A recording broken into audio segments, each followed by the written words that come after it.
Bismillahirrahmanirrahim. Alhamdulillahi Rabbil Alameen. Wassalatu wassalamu ala Sayyidil Anbiya'i wal Mursaleen. Sayyidina wa Mawlana wa Habibina Muhammad wa ala alihi wa sahbihi ajma'een.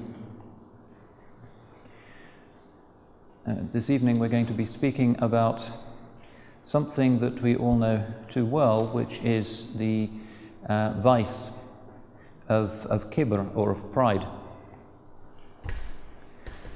Allah subhanahu wa ta'ala says, سَأَصْرِفُ عَنْ آيَاتِيَ الَّذِينَ يَتَكَبَّرُونَ فِي الْأَرْضِ بِغَيْرِ الْحَقِّ. I shall turn away from my signs those who are proud in the earth without right. وَإِنْ يَرَوْا كُلَّ آيَةٍ لَا يُؤْمِنُوا بِهَا. And even if they see every sign, they will not believe in it. وَإِنْ يَرَوْا سَبِيلَ الرُّشْدِ لَا يَتَّخِذُوهُ سَبِيلًا. And if they see the path of right guidance, they do not choose it as their path. وَإِنْ يَرَوْا سَبِيلَ الْغَيِّ يَتَّخِذُوهُ سَبِيلًا. And if they see the path of misguidance, they choose that for their path.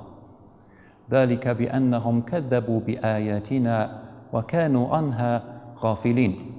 That is because they denied our signs and were heedless of them. In this kind of ayah, and there are others like it, we find that Allah subhanahu wa ta'ala, who has on the one hand gifted us with innumerable signs, everything is nothing but a sign, in His book and in the world, has also set up a principle whereby we can be distracted from those signs. And He has explained the mechanism of that in terms of yatakabbarun. They are proud. And it is this kibr, this self-exaltation, that leads to this ghafla, this heedlessness, which is the blindness of the heart. The blindness of the heart that sees the great work of art and imagines that there was no artist that created it. Or, if you like, the deafness that can still hear a great work of music, but imagine somehow that the music just came into being just like that and that it never had a composer. An absurdity, but one that nonetheless enters into the hearts of some human beings. And the reason for that is that they don't want to be humble. They want to be proud. They want to be independent. This idea of istighna, of considering oneself to be independent, is something that we all have. And the modern world is particularly insistent on it. Everybody wants to be independent. Young people want their independence. Old people want to keep their independence. Countries and everybody, they want independence. There is a certain aspect of the dignity of human beings that is in that. There's a certain hurriya, a freedom, that is a legitimate thing to aspire to. It is legitimate to aspire to be free. But that's not the same as aspiring to be independent of Rabbil Alameen. In fact, true freedom consists in only one thing, which is to surrender to how things are. Because human beings are enslaved. We are all ibad, we are all abid, slaves. And we are either slaves to Rabbil Alameen, the only one who is truly ma'abud, the only one who is truly to be worshipped, or we are slaves to ourselves. Slaves to the nafs, to the hawa, to the ego, to the shaitan, to the tyrant within. There isn't really another alternative. In reality, we tend to exist in a kind of battle zone between the two. And it is pride, according to this noble ayah, that causes us to lose that battle, so that we don't see the signs, even though Allah subhanahu wa ta'ala has given us kulla ayah, but still we don't see them. And the Qu'ran, just to hammer this home, gives us some examples, some case studies of people who were in the grip of pride. One of them, perhaps the best known, is of course the personage of Fir'aun. And Fir'aun is very big about being above everybody else. In his court ritual in ancient Egypt, the king had to sit above everybody else and look down on everybody else. And the model of the burial of the ancient kings in the pyramids was that the king's grave had to be higher than everybody else on earth, living or dead. And that's why he says, "Ana rabbukum al-a'la," I am your highest Lord. And that's why he's angry when Sayyidina Musa alayhi salam comes to him and asks him to submit, to surrender. And he says, because he doesn't admit that there could be a Lord greater than himself, "Man rabbukuma ya Musa," who is your Lord? He's referring to the duel, to two of them, Sayyidina Musa and Sayyidina Harun alayhim salam. قال ربنا الذي أعطى كل شيء خلقه ثم هدى. This is the argument that Sayyidina Musa then gives. Who is your Lord? And he's expecting some name, maybe it's some idol, some god, something, just a name. But Sayyidina Musa alayhi salam does not give him the name of a tribal deity, the god that is against Ra and Osiris and the other gods of the Egyptians. Instead, he's referring things back to the principle, to the source of the ayahs, to the source of the signs. He is the one who gave everything its created form and then guided it. The two immense things that Rabb al-Alameen does to create the world and then to supply guidance in the world. So he very briefly summarizes it. It's like saying in the context of Islam, La ilaha illallah, the creator, the source, the unique power in all things. And Muhammadur Rasulullah, alayhi salatu wasalam, because that's the principle of guidance. So it's like giving him a brief shahada. But of course, Fir'aun is really not impressed by this because he's thinking in terms of physicality. He's a man of matter. And this idea of ulu, of being high, inna fir'auna ala fil ard. Fir'aun was high, lofty, arrogant in the earth. He wanted to be above everybody else. And he didn't like this idea of there being a Lord that could be higher than himself. He was the highest. And he took this idea of ulu, height, altitude, literally, so that when Sayyidina Musa alayhi salam was speaking of a high God that was higher than him in some categoric sense, his materialistic mind, blinded to the signs, couldn't understand this in anything other than a material sense. So he says to his wazir, to his deputy, "Ibni li sarha," build a tower for me. And in the ancient world, it was the Egyptians who built really high. Nobody else got anywhere near them. The Chinese and the Aztecs and the Indians, nobody built up like the ancient Egyptians did. لَعَلِّي أَطَّلِعُ إِلَى إِلَهِ مُوسَى. Perhaps I can look upon the God of Musa. If I really climb up on some high pyramid or obelisk or something or other, perhaps I can see this high God that he has. That's the nature of his understanding. وَإِنِّي لَأَظُنُّهُ مِنَ الْكَاذِبِينَ. But I think that he's a liar. I think that he's one of the liars. And what's his problem? وَاسْتَكْبَرَ هُوَ وَجُنُودُهُ. Istakbara. He was proud. He and his soldiers. فَاسْتَكْبَرَ هُوَ وَجُنُودُهُ فِي الْأَرْضِ بِغَيْرِ حَقٍّ وَظَنُّوا أَنَّهُمْ إِلَيْنَا لَا يَرْجِعُونَ. So they were proud, he and his army, on the earth without right, and they thought that they would not come back to us.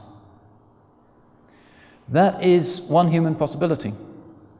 The possibility of Fir'aun, who is so blind to the signs that when somebody says there is one that is higher than you, he has to think in terms of somebody who's taller than me, somebody whose palace, whose pyramid is bigger than mine.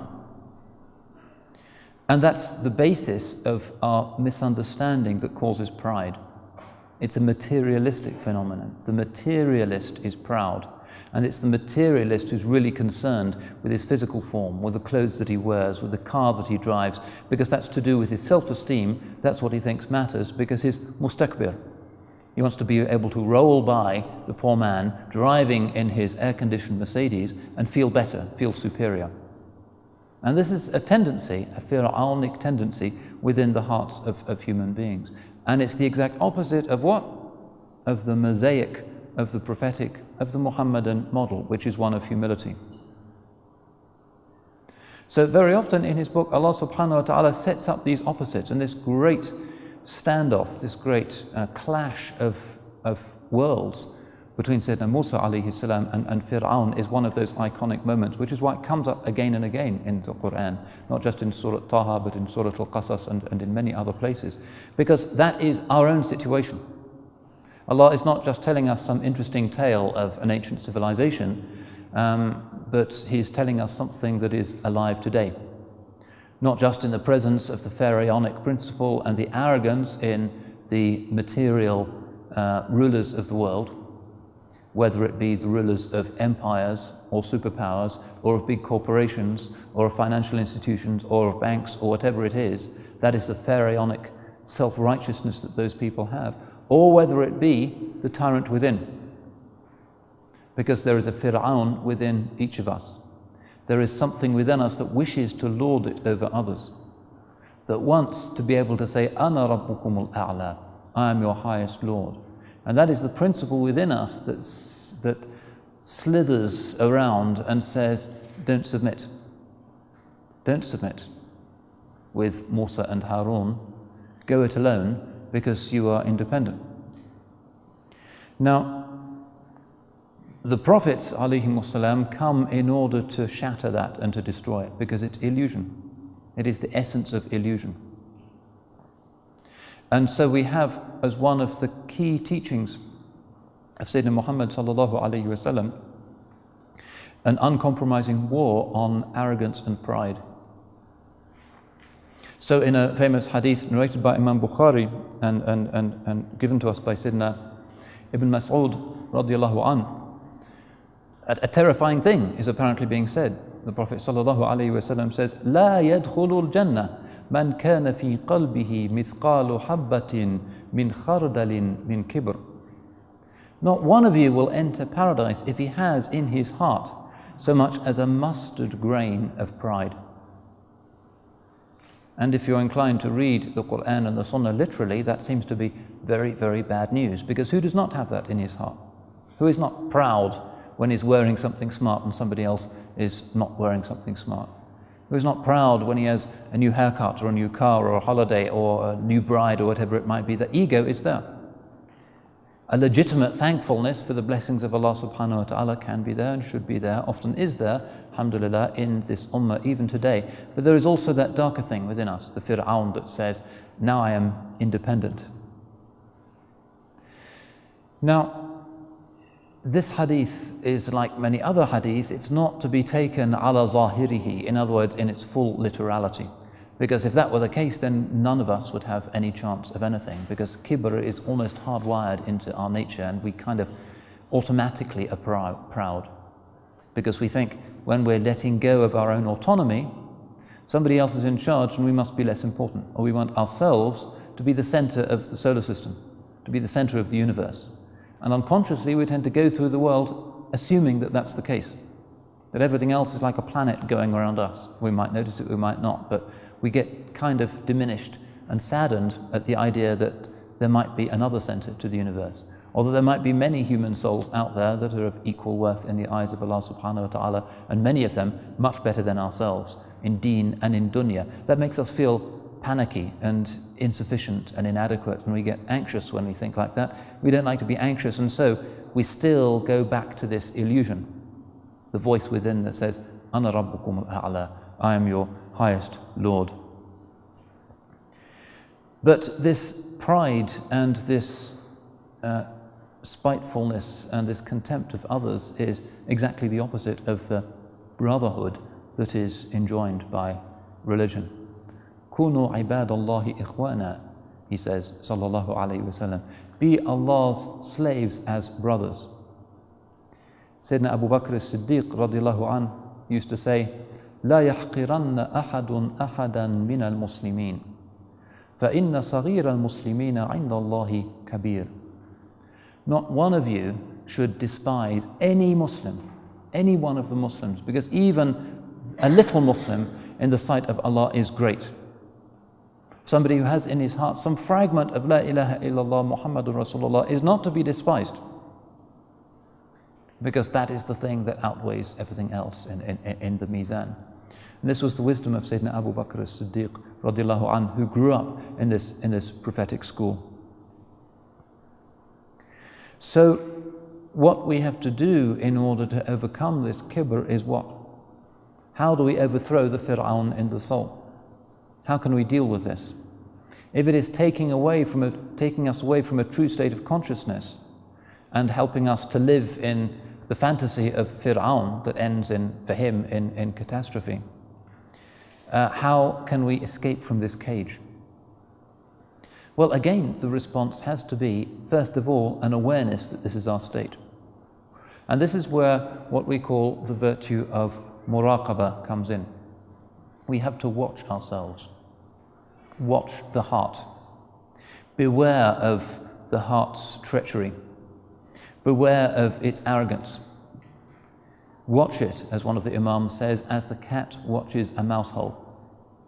Watch out for its movements, because the heart has within itself these negative tendencies, and you have to watch them, and each time the negative tendency pops up, you have at least to be aware of it. And that's the beginning of the process of healing.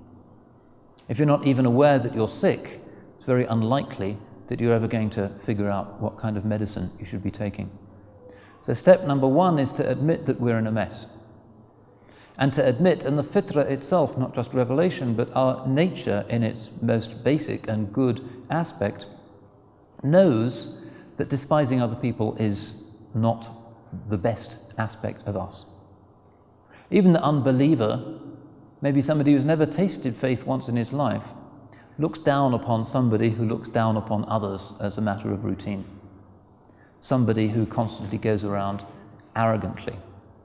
And we all know, little children and grown-ups, and everybody can perceive that the person who walks arrogantly is somebody who is unlikely to make a good friend. من تكبر في نفسه واختال في مشيته لقي الله وهو عليه غضبان. As the hadith says. Whoever is puffed up in himself and proud, swaggering in his walk, will one day meet Allah and find that He is angry with him. That's one of the signs that Revelation tells us to look for in our own pride. How does somebody walk? Nowadays we speak in terms of body language, but how people walk is often the best indication of how they see themselves, because they're walking through the world, and that's the basis of their mu'amala. Everybody's looking at you as you're walking through the high street. How do you hold yourself? What is the image you wish to project of yourself? Is it a swagger, kind of rolling around like a gangster in a ghetto? Or is it something that is dignified but humble? And the humility doesn't mean kind of shriveling up and shuffling. It's the opposite of that. True dignity consists in decisiveness. And the Prophet ﷺ, when he walked, فَكَأَنَّمَا يَمْشِي حَضْرًا, it was as though he was walking downhill. He used to walk fast. But the person who has this capacity for ikhtala, for walking arrogantly, is the one to watch out for, because he is the one who has Fir'aun as his puppet master and is not loved by Allah. إِنَّ اللَّهَ لَا يُحِبُّ كُلَّ مُخْتَالٍ فَخُورٍ. Allah does not like the one who goes about arrogantly and who is proud in himself. So we've diagnosed this injury in our hearts, and we know that we wish to transcend it. How do we do that if the basis of it is our fearfulness that actually maybe it turns out we're not very important and we can't face that reality? It's the little child's realization at some point, perhaps at the age of 5 or 6, that he isn't actually the center of the universe, and that everything in the world isn't just there to relate to him, but that there are other points of consciousness out there in the world. And it's a bit traumatic for the child, but at the age of 7 or 8, one of the great transformations that a human being experiences is moving from this kind of dream world of assuming that everything is a kind of entertainment for oneself into a world of greater maturity and an awareness of the beginnings of mu'amala, of engaging with others and the reality of other consciousnesses. That's part of the process of suluk, part of wayfaring, and also part of becoming mature. So what it's beginning to sound like is that overcoming pride is about maturity. It's about having the courage to look one's own insignificance in the face. And we really don't want to admit that. And everybody is kind of flattering us, and part of the advertising culture nowadays is to flatter us. You will feel good about yourself if you have this product. You deserve product X or product Y because you've achieved so much. You deserve to fly first class. Everything is there to massage your ego and to tell you that the Fir'aun within you is the true you. But the prophetic message is the opposite of that. That is the idol that the prophetic message exists in order to shatter. The idol of the ego, of the voice within that says, Ana Rabbukum al-A'la, I am your highest Lord. But how can we do it? Being brought face to face with the fact of our own mortality, of our own weakness, of the mistakes that we make, of the fragility of our own personality, is a very, very shattering and difficult realization. And we kind of shy away from it. We find it hard to acknowledge it. But unless we look that reality in the eye, we will never truly be ourselves. We will be living a kind of falsehood. We will be constantly trying to give ourselves reasons to prop up this facade and this illusion of our own independence and our own superiority. And there are people who go through their entire lives essentially doing nothing but giving other people reasons to respect them, and giving themselves reasons to respect themselves. And everything they do and the jobs that they have and the things they buy and the things they sell are all there in order to support this image of themselves as being an ra'ahu staghna, seeing himself as somehow independent, as a magnificent person, deserving of respect. Nobody can really look in the eye the terrible truth that actually we're not very important and that we mess up all the time. And that but for the grace of Allah subhanahu wa ta'ala, we would certainly be min al-khasirin, amongst the losers. So now it's looking not just like it's about maturity, but it's about courage as well. And that's where the virtue of futuwa comes in. Futuwa means taking the knife of mujahada and slaughtering the ego. It's the greater jihad, the jihad within. And that's very difficult. You can be rather stupid and be rather successful on the field of battle. But it's rather difficult to be rather stupid and to be successful in the battle against the ego, because the ego is a more slippery enemy, and it is yourself in a certain way. That makes it very difficult to deal with, because it's the self, the higher self, against the lower self, and that's a very, very difficult challenge.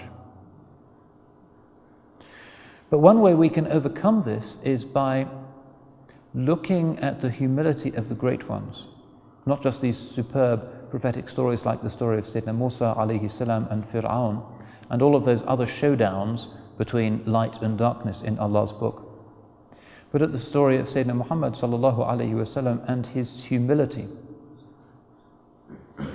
how he used to live in a situation of intense poverty, and how once when he was resting and got up, the signs of rashmat, rather like one of these in this mosque, were visible upon his blessed shoulder sallallahu alayhi wasallam, and the Sahaba were concerned, and they said, shall we not put out for you some soft cushion such as those which the kings of the earth recline upon? And he says, what have I to do with this world? My likeness and the likeness of this world is just like a man who rests underneath a tree, enjoys its shade for a while, and then passes on, because he's a traveler. كن في الدنيا كأنك غريب أو عابر السبيل. Be in this world as if you are a stranger or a wayfarer. And this is part of his wisdom. And if you're aware of that, then this kibr starts to look a little bit silly. Because the imagination of the ego is that you're going to live forever. Once you're confronted with the reality of your own death and subsequent rapid decomposition, pride starts to look a little bit more silly. So the prophetic example of somebody who was absolutely in tune with reality and knew even his own mortality and knew that he was just a traveler moving through this world is something that can help us in this. And the way in which he used to serve his family and cut meat and fix his own laces on his sandals and used to sweep the house. All of these extraordinary signs of humility, despite the fact that he knew who and what he was, are things that somehow are raqa'iq. They are words that soften the heart. When we hear of the humility of the chosen one, sallallahu alayhi wasallam, our hearts start to melt And this pride within us starts to look like what it is, which is something silly. Umar ibn Abdul Aziz was one of the great khulafa of early Islam. And he once had a guest in his palace late, and he sent the servant away because it was late, and the servant fell asleep. And the Khalifa Omar was talking to his guest, and then the oil lamp went out and they were in darkness. And Omar immediately got up and started to look for the zand, which is the piece of wood which you strike against the tinder that causes light. In the days before matches, it was quite a business to produce light in the middle of the night. He started to do this, and the guest was amazed and said, "What about the servant?" And Omar said, "Hiya awwalu nawmatin namaha." He's at the beginning of his sleep, and I don't want to disturb him. And eventually he got the thing to work, and the light was visible again. And the guest said, "Qumta anta bi nafsika, Amir al-Mu'mineen." You got up yourself to do this, Amir al-Mu'mineen. And he just said, "ذهبت وأنا عمر ورجعت وأنا عمر ما نقص مني شيء." When I got up, I was Omar. When I came back again, I was still Omar. I didn't lose anything. And the best of the ibad, the best of Allah's servants, are those who man kana 'inda Allahi mutawadi'a, those who are humble in the presence of Allah subhanahu wa ta'ala. That's a real Amir al-Mu'mineen. Why? Because he is Amir of his own ego, of his own self. Why should he wake the servant? He can do it. It's not so difficult. Nowadays, if you have a little bit of money in the Muslim world, you hire 100 servants, and there's a servant for this, and a servant in the garden, and a servant who does all of the things for you, and a servant who drives your car. And this is not really the way of the Salaf, because it's not the prophetic way. Sayyidina Muhammad sallallahu alayhi wa sallam is the very example of a human being who is free of nafs, free of ego. وَمَا يَنْطِقُ عَنِ الْهَوَىٰ. He does not speak out of hawa, out of ego, as most of us do. When we speak, 9 times out of 10, it's in order to impress somebody. Or, if it's not that, it's to impress ourselves. Very seldom do we genuinely say something in order to teach somebody something in a humble way, rather than showing our own superiority, or in order to heal somebody's heart. Very seldom do the sentences that constantly come from our mouths actually fall into either of those two categories. Most of the time it's just kind of amusing stuff, and it's to keep up our profile and to make our friends think that we're cool, because we're insecure and we don't want people to turn their backs on us. And it's all nafs, it's all ego, it's chatter. And Allah subhanahu wa ta'ala is Ghafur Rahim. He's forgiving, He is merciful. He knows this weakness in us. But the real believer strives for a time and hopes for a time and prays for a time when his words will be words of healing, not words that just call people to his own ego and to glorify himself. So that's why we need this wayfaring. That's why we need to be surgeons of our hearts. That's why we need to overcome this ugliness, this heart disease that we all suffer from, because we need to be free. Submission to Rabb al-Alameen, to the Lord of the world, is the way to be free from the ego. Because if you are the slave of Allah subhanahu wa ta'ala, you are the slave of truth and beauty and absolute power and absolute appropriateness, and that is where you should be. If you are the slave of your own ego, what is your own ego? A kind of serpent that is constantly playing tricks on you, that causes suffering and harshness to others, that might be causing destruction in Allah's earth. The ego that destroys the environment because of human greed. The ego that turns mass communications and mass entertainment into an extraordinary pageantry of human showing off and ego and mindless exchange of forms of self-esteem. That's the subversive possibility that's within ourselves, and it's only the prophetic will that can break that. And that's one of the greatest gifts of following the sunnah of the chosen one, sallallahu alayhi wa alihi wa sallam. That if you follow the one who is himself completely devoid of pride, then you will start to experience the kind of inner freedom that he himself was the master of. How is the Mi'raj possible? How can he overcome, as it were, gravity itself, the laws of physics themselves? What is that freedom that enables him to do that and to be that? It is freedom from the heaviness of dunya and of the earth. He spread his wings, he was able to ascend to the maqam of Qaba Qawsayn. If we ourselves wish to ascend, if we are interested in moving up in the real sense towards the real ulu, not the altitude dreamed of by Fir'aun and Haman and Qarun, but to real ma'ali, to the high places, so that we become close, nataqarrab, to the one who is Al-Ali, Al-Qadir.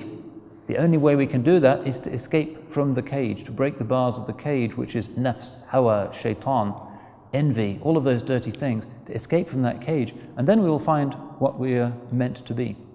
We are meant to be birds flying back towards the creator of the birds, the master of the birds. That is our true nature.